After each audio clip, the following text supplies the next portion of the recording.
You might not like this one. Okay, it's time to dive back into another creepypasta, which means it's time for me to try to scare the living crap out of you. If you want to see more videos like this, then stay tuned because today we read on Nobby reading Never Whisper Her Name by the ghostwriter. It is about an urban horror legend. And if you don't know what that is, an urban legend is a scary story that is set in the modern day and often has a moral to it. So without further ado, let's get started. There are some places where it's better not to speak certain names. When I was in college, there was a local legend about a girl who had taken her own life at the nearby lake. No one knew her real name, but she was referred to simply as the White Dress Girl. She had died wearing a white dress, hence the name. No one dared to. But during the day, it was a popular place for swimming and sunbathing. One summer, my best friend and I decided to go swimming there. We had been walking around all day in the heat, and we just needed to take a dip in the water. As we walked up to the lake, we could see a couple of people already in there. When we got to the edge of the lake, we noticed a clearing in the trees. It was a nice spot, so we figured that's where the people had gone. But when we reached it, we saw something strange. There was a pile of rocks in the middle of the clearing. My friend and I looked at each other and then at the rocks. Then we both looked away. No one knew why the rock monolith was there or how it got there. People just knew not to go near it. One wrong move, and you never knew what might happen. That's how most legends start, with people saying you shouldn't do this or that, or else something bad will happen. Legends that make you question whether or not you should trust them. Just as we were about to turn away, I heard a voice behind me. It was very soft, almost a whisper. I stopped and turned around, but there was no one there. My friend and I exchanged glances and then continued on our way. The voice called out again. This time I could hear the sadness in it. It was a girl's voice. I'm sorry, but I have to interrupt this story for a moment. Now let's get back to the story. As I looked toward the voice, I could have sworn that I saw the white dress girl standing at the edge of the trees. She was wearing a white dress, and her hair was long and flowing. She looked like she had stepped right out of a dream. Her face was pale, and her eyes were red. My friend and I stared at her for a moment, but she disappeared before our eyes. I tried to call out to her, but my voice wouldn't come out.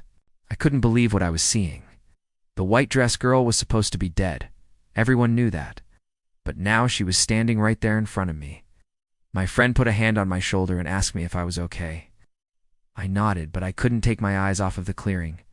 The white dress girl hadn't moved. She was still standing at the edge of the trees, and she was still staring at me.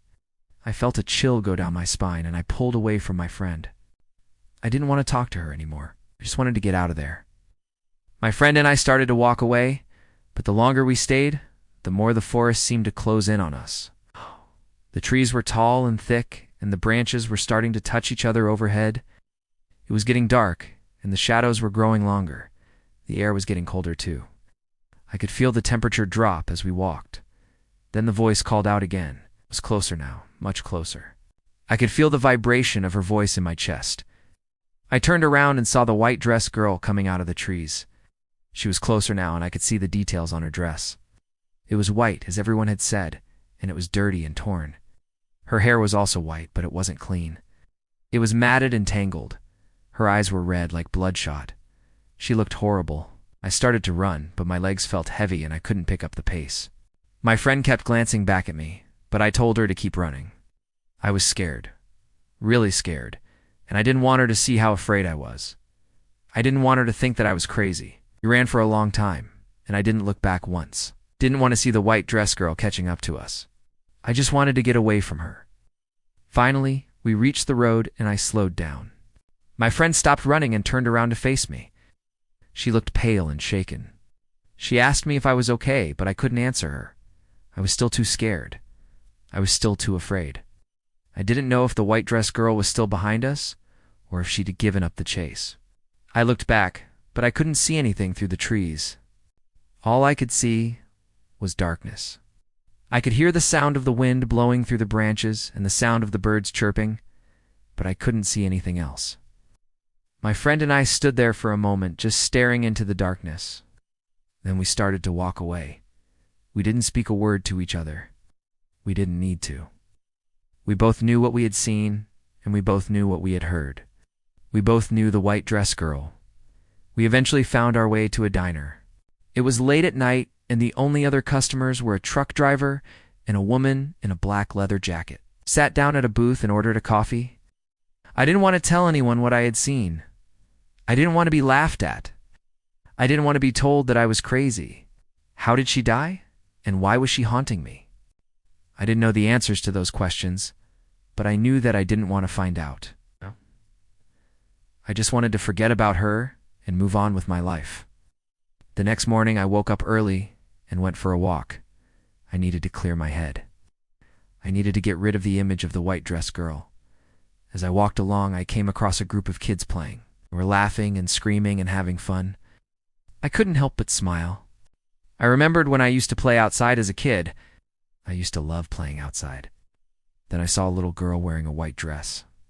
I stopped and stared at her. She was smiling and waving at the other kids. She looked happy. Was she the white dress girl? I don't know, I never found out. But one thing I do know is that I'll never go back to that lake again. The white dress girl may be dead, but she's not resting in peace. That was never whispered her name by the ghostwriter. If you liked this creepypasta and want to hear another one, then click this video right here. If you want to support the channel even further, consider becoming a member. Bye.